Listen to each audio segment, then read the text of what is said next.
I'm J.R. Church. Welcome to today's analysis of the news. Albert Pike was one of the most colorful characters in American history. It is said that he was born on December 29, 1809 in Boston, was the eldest son of 6 children born to Benjamin and Sarah Andrew Pike. He studied at Harvard and later served as Brigadier General of the Confederate Army. After the Civil War, Pike was found guilty of treason and jailed, only to be pardoned by President Andrew Jackson on April 2, 1866, who met with him the next day at the White House. On June 20th, 1867, Scottish Rite officials conferred upon Johnson 32nd degree Freemasonry degrees. Pike was said to be a genius, able to read and write 16 languages. He was one of the founding fathers of the head of the ancient accepted Scottish Rite of Freemasonry, being the Grand Commander of North America Freemasonry from 1859, and retained that position until his death in 1891.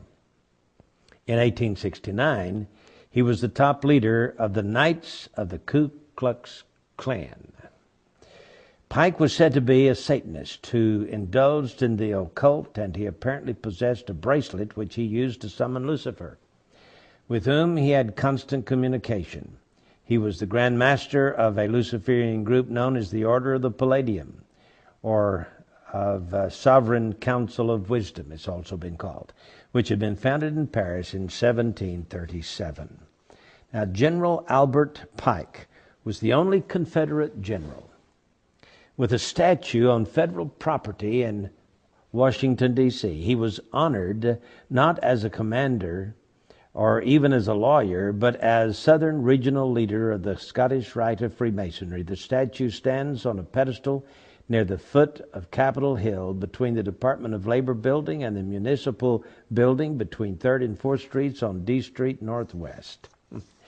Now, I tell you all of this because it is said that he received a vision from his mentor, Mr. Lucifer, I guess, on August 15, 1871.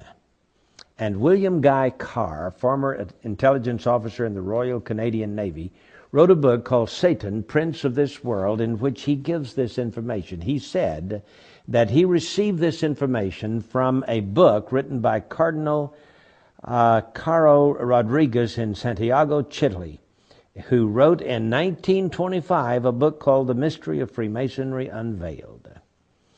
And in this book, in 1925, it is said that he wrote a letter to a man named Mazzini in which he described this dream. And in the dream, he predicted 3 world wars. The First World War, he said, must be brought about, and I'm quoting from Albert Pike. The First World War must be brought about in order to permit the Illuminati to overthrow the power of the czars in Russia and of making that country a fortress of atheistic communism. The divergences caused by the agents of the Illuminati between the British and German empires will be used to foment this war. At the end of the war, communism will be built and used in order to destroy the other governments and in order to weaken the religions. Now, students of history will know that Otto von Bismarck forged certain alliances between 1871 and 1898, which brought about this war, this World War I. And Otto von Bismarck here says that he was a co-conspirator with Albert Pike, and he was the one instrumental in bringing about the First World War. Well, that's the First World War. Then he dreams that there must be, he is given in this visionary dream, a Second World War. Now remember, this was in 1925 that it became public in this book written by a cardinal from Santiago, Chile, Rodriguez. He says, quote, "The Second World War must be fomented by taking advantage of the differences between the fascists and the political Zionists. This war must be brought about so that Nazism is destroyed and that the political Zionism will be strong enough to institute a sovereign state of Israel in Palestine. During the Second World War, international communism must become strong enough in order to balance Christendom, which would then be restrained and held in check until the time when we would need it for the final social cataclysm. Well, there are some who may argue that the terms Nazism and Zionism were not known in 1871. You should remember, however, that the Illuminati invented both of these movements. In addition, communism as an ideology and as a coined phrase originates in France during the Revolution. In 1785, Restif coined the phrase 4 years before the Revolution broke out. Restif and Babeuf, in turn, were influenced by Rosé, as was the most famous conspirator of them all, Adam Weishaupt. Then he has this vision, in this vision, not only one world war and two world wars, but here comes the third world war. He says, and I quote, "The third world war must be fomented by taking advantage of the differences caused by the agents of the Illuminati between the political Zionists and the leaders of the Islamic world." Yeah, that's what he says. The war, this was 1925. Please understand that.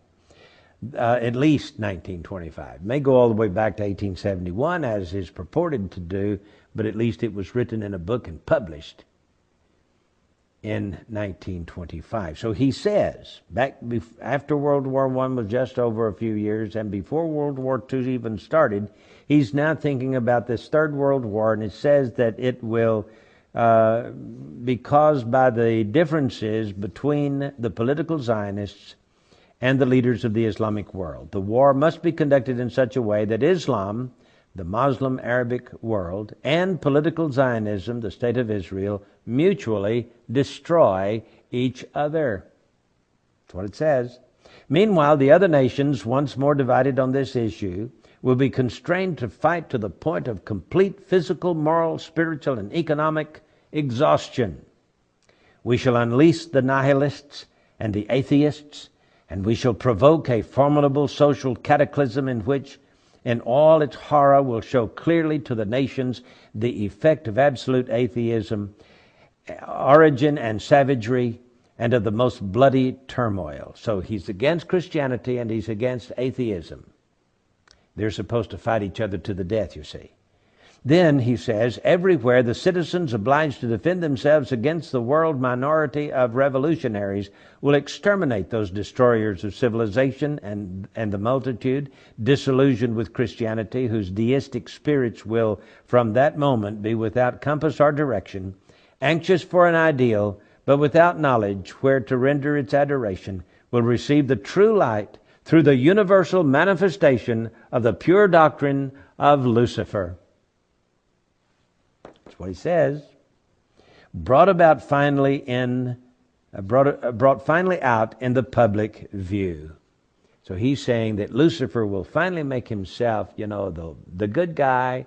He's going to save the world from these atheists who don't believe in deity and from these Christians who believe in the good God. Well, so it says, this manifestation will result in the general reactionary movement which will follow the destruction of Christianity and atheism, both conquered and exterminated at the same time. Well, I don't know if it's true, but I can tell you that it sure has played into what is being carried on in the Middle East today. And it looks like everything from World War I and World War II, with the development of the State of Israel, and with the Zionist movement and the communist movement and the atheist movement, and the peppering down of persecution on the Christians of this world, it looks like that may be Lucifer's attempt at annihilation of us all, so that Lucifer will appear in the form, of course, of what the Bible calls the Antichrist, and establish peace on earth for mankind. I got news for all those Illuminatists. Their little plan will only last for 3.5 years and will be